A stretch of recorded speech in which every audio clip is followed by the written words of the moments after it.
we're going to be talking about, spookily, facilitating change when you don't have all the answers. And we definitely didn't have all the answers today. So we're going to be having a chat about why a facilitative stance beats certainty or expert certainty in complex change, and that uncomfortable position that you can sometimes find yourself in when you are the change person and everybody looks to you in the room for all the answers. So let's get to it.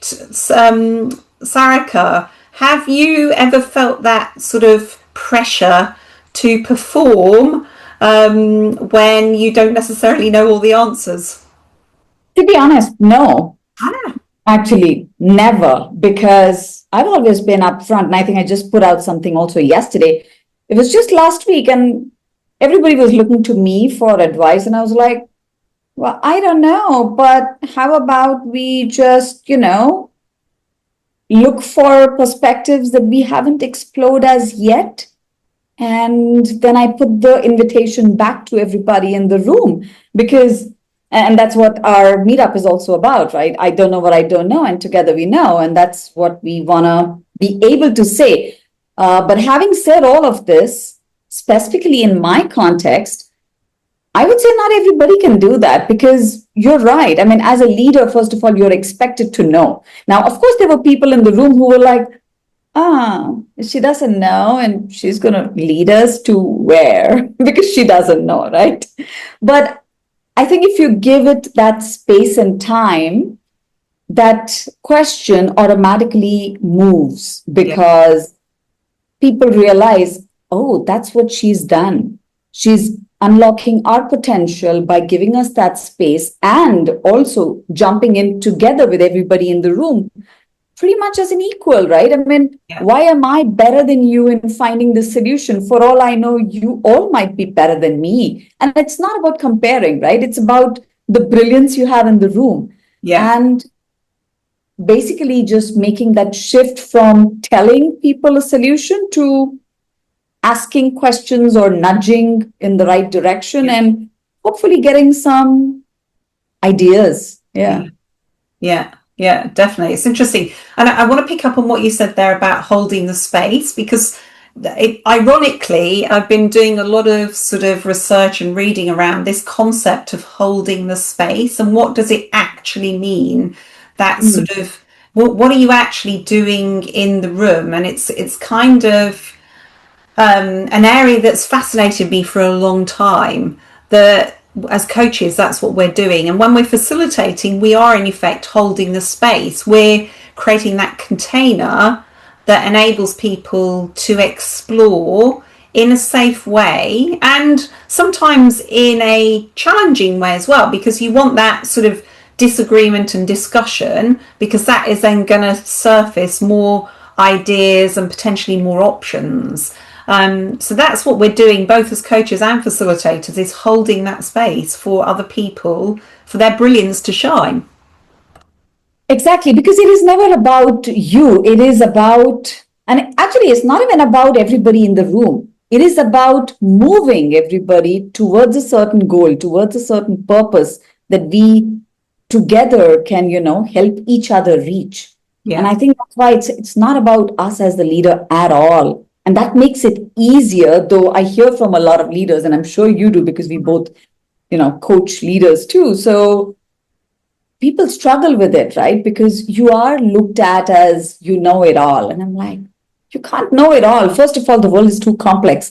I can't know it all. I mean, if we knew it all, we would be like streaming this like butter. Yes. we didn't. But we managed it somehow. Yeah. But I don't think only I could have done it. I don't think only you could have done it. Together we tried, and we were even going for the last option. Okay, let's stop everything. Let's do it again. I don't know what was, maybe we'll restart machines at the end. Maybe something else hung up. We have no clue. We were just going with the flow and seeing how it goes. Yeah. But sometimes you just need to nudge each other. Oh, did you click that? And did you do this? But that's a very tech thing. But when you're doing problem solving, I think it goes back to what we also shared in our event invite, right? Asking questions, leading with those questions. That's so important. It's It's not about finding the answers. It's just leading with the questions and one to another. Yeah. Yeah. So and definitely, so when we're facilitating, I guess the difference between that and coaching is that we've got more of a process and more of a scaffold that we're using as facilitators, whereas in coaching we maybe don't have that as much. We're not looking for an outcome per se, although obviously coaching is very goal focused. So for me, when we're facilitating, it's about understanding. So, you're not standing in the position of expert, you're standing in the position of facilitator. So it's kind of finding out from the people in the room, well, tell us what's working at the moment. We don't know all the answers, but what's working at the moment? Let's see, is there maybe something in there that we're doing that we could actually do more of? And then when you've explored that, you can then go into and these are great coaching questions as well, obviously. What is happening that's not going so well? And why is that? What do you think is the cause of that? So you kind of get the conversation going. And then once you've had that exploratory sort of, drains up kind of thing, then you can get into, okay, so what would be the best, worst outcome from today's conversation kind of thing. So you get that thinking going. Yeah. Does that make sense? I like that. Yeah.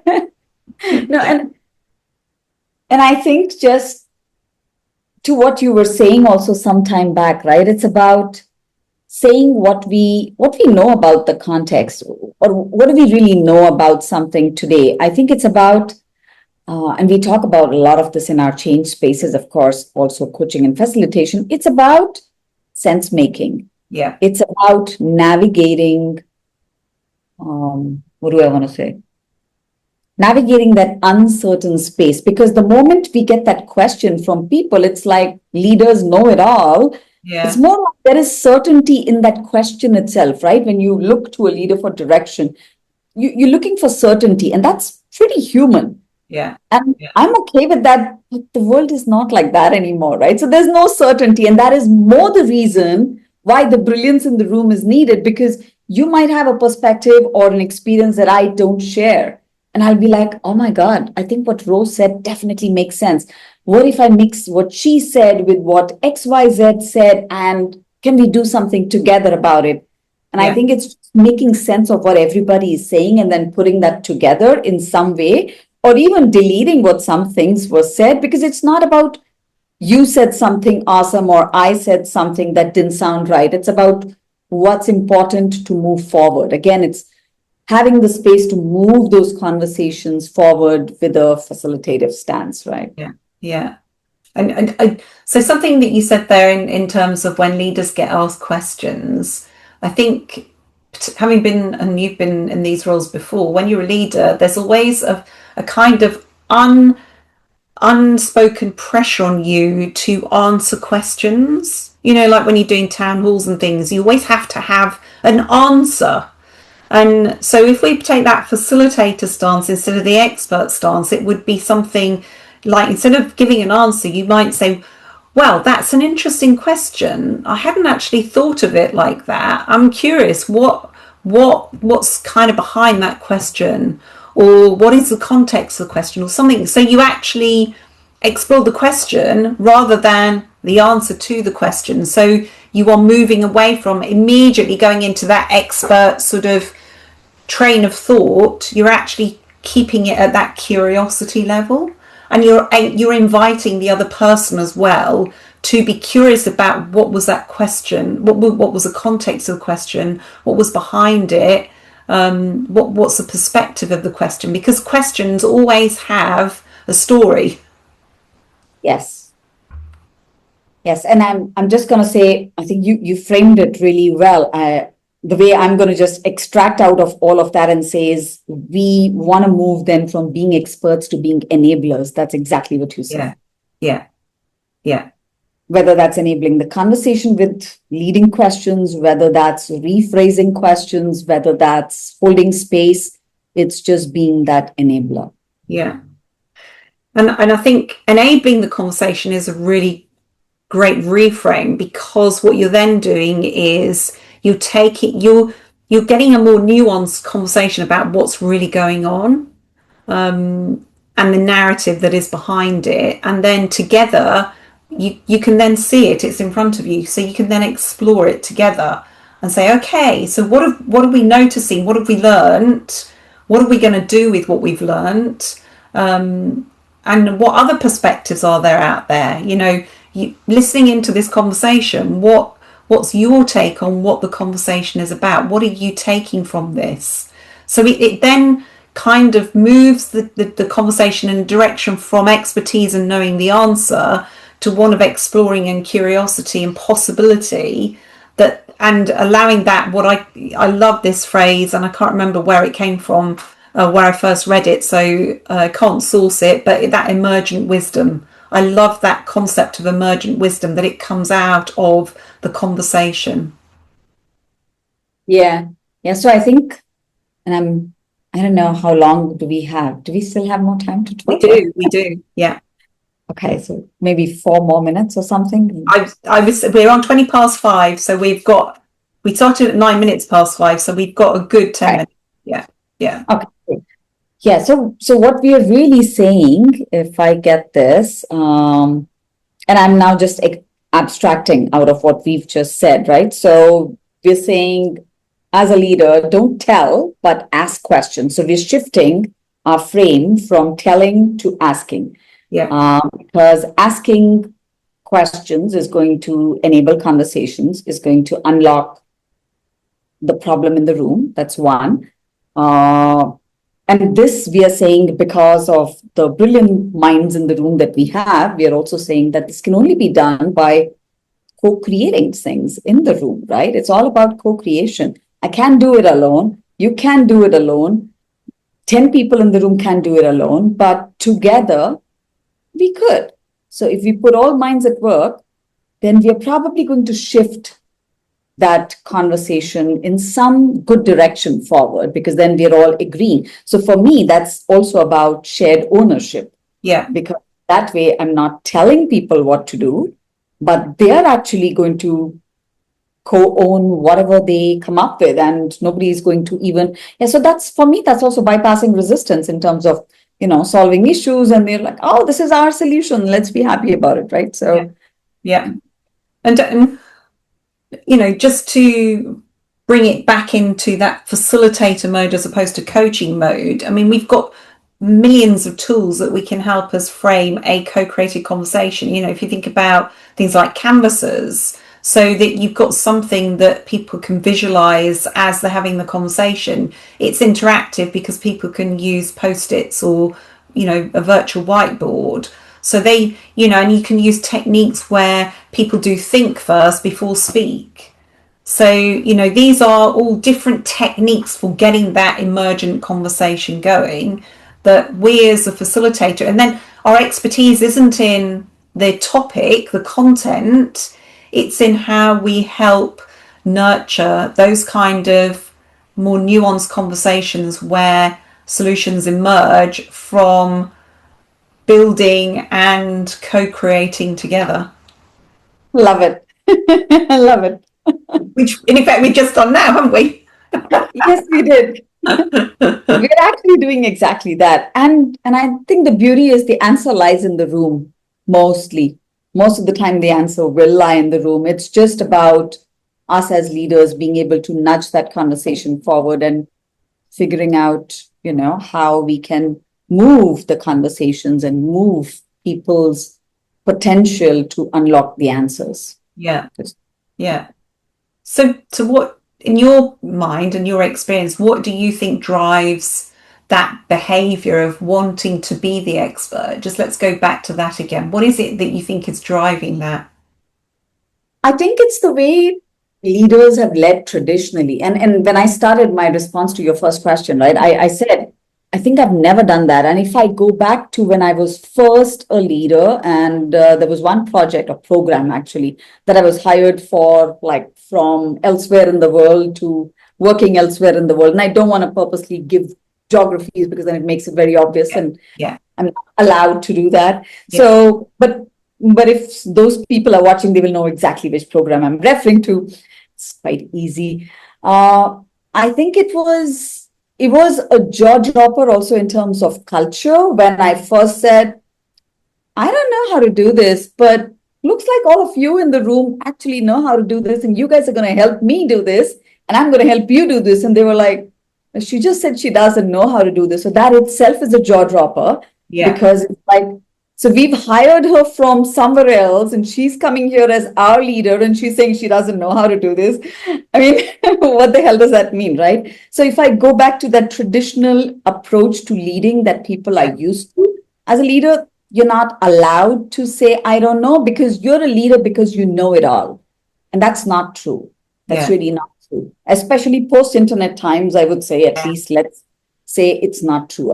I don't want to, I mean, I've been a manager, I've been a leader, I've had my own growth journeys, but I know if I don't know something, I'm quite happy to be vulnerable and say, okay, I don't know this, but let's get help, right? Maybe all of us in the room, or if we need to get an expert from somewhere else who can help us, let's do that because I don't know. And in that story that I was sharing, when all of this was happening, it took a few minutes for people to then realize and say, it makes sense because this invitation is open, and there was so much conflict, there were so many challenges already existing that me saying that actually shut down a few things but opened up more doors for people, and they were like, oh, that would never have happened had she not said this, Yeah. and we had looked to her for direction, but the answers we found out together later were beautiful. And Yeah. then later on, of course, our program became like the benchmark and all of that, all the good things happen, but it starts by you saying, I don't know, but I Yeah. don't know. Yeah. Yeah. It's interesting because, as you know, I've written on this subject of what is leadership, and my preferred model of leadership is one that focuses on functions, not the great man theory of leadership or Mhm. traits and characteristics. And when you look at the functions of leadership, and obviously I'm biased because I am biased towards self-organizing teams, and I know they're not always appropriate in every scenario. However, when you look at the functional model of leadership, there are very few things that the team can't do for themselves in terms of leading. And the role, in my view, having read the literature and having worked in big corporate organizations, the role that the leader really can help the team with is that sort of supporting the team in the organizational system. So, making sure that they've got resources, helping them navigate politics, all those kind of things. That's what the leader can help them with. They don't need to be the expert on the content. And if, in fact, if they are the expert on the content, it probably means that they're not leading and managing, they're probably doing. And sometimes that might help the team. Often though, when the team needs that support is in all of those other supporting areas, which the leader can do because they've got the power and authority in the organization that potentially the team members don't have. So yeah, that was kind of what was coming to mind when you were talking about that, because it kind of resonated with that sort of mental model that I have in my mind around leadership. Oh, totally. And that's where, and you and I both connect on Management 3.0, where we specifically say the role of the new leader in today's complex, uncertain world is really that of a gardener. Yeah. And so as a gardener, I am going to nurture my team. I am also going to protect them from the wrong light, the wrong water, the wrong winds. And maybe I'm going to protect some people differently and others because their motivation to grow will be different, Yeah. all of that. So Yeah. if I just plant that seed Yeah. for this conversation, I think leaders today have to behave differently because what worked then with the command and control where the leader tells is very different from how it is today. And I think some of the best answers, not even going to self-organizing teams, but Yeah. and that could be another conversation we could Yeah. do all together. It's large enough. But I think if you just look at a team and you have a leader, I would want to make myself totally redundant Yeah. so that my team can thrive, right? it's like the role of a scrum master, that my team should be able to function without me being there. I should be able to protect them also from external impediments or whatever external forces that are not good for the team thriving, etc. So if I can do that, having said that, it doesn't mean my team has to work in like a silo bubble. No. That's not what I'm saying, right? But do the role well enough. And well, if I have to take a command and control role sometimes, well, it's adapting my role to leadership. I might have to adapt and play a different role, but mostly doesn't go away from being the enabler. I have to be the enabler today, right? Yeah. And you know, if we think about situation as well, so the situational leadership model, you know, there will be certain times when you do have to be more directive, because if you're in time of crisis or chaos, then, you know, you clearly need to be acting in a very different way to, you know, normal situations. So that you do also, context is definitely key. So you do need to bear that in mind as well. Do we want to talk about how we're going to develop this further? Because we think that we probably will be moving this into a more formal arrangement in terms of how we sort of talk about facilitation and moving from expert to facilitator. Yeah, so I think we just probably want to share the very next event that's coming up. We are going to be hosting a meetup where we invite all of you as leaders, as managers. Well, join us at that meetup. I think, did I announce it? No, not yet. I just put it up, but I haven't announced it as yet. We're calling the meetup I Don't Know What I Don't Know. Together We Know. It is something that Jason and I started in 2021. So that's Jason Little. In 2021, Jan, we started it. But yeah, we did a few rounds of that, and then we got busy with different things in life. And I thought it would be great, given that we're doing this conversation, Ro and I are going to restart that. And we hope people can join us. It's on the 10th of June. Ro and I will be making an announcement around it tomorrow. Yeah. And I think that's the limited visibility. We want to give everybody that come experience that. It's a total open invitation for leaders. It's a no judgment space. It's going to be a closed cohort. And yes, we're going to take a small fee because we don't want it to be free. We don't want everybody coming in there. We want only the right people coming there for the right reasons. So if you have a challenge where we together in the group, not more than 10 people and a minimum of 4 people, if that's what we are, we are going to nudge each other, and hopefully you'll experience how that forum will nudge you forward. Brilliant. Brilliant. And I'll also be posting something about holding the space shortly as well, because it's something that, as I say, I think is useful to have as sort of in the background when you're looking to be a facilitator, because that also might help you have confidence to let go of that need to be the expert and move into more of that facilitator stance. So thank you again for joining us, for listening in. Hopefully the recording will work this time and be up on the live stream. Who knows? And we'll no doubt be doing more LinkedIn Lives in the future as well. And clearly we've got that meetup coming up as well. So please join us. And we will see you very soon.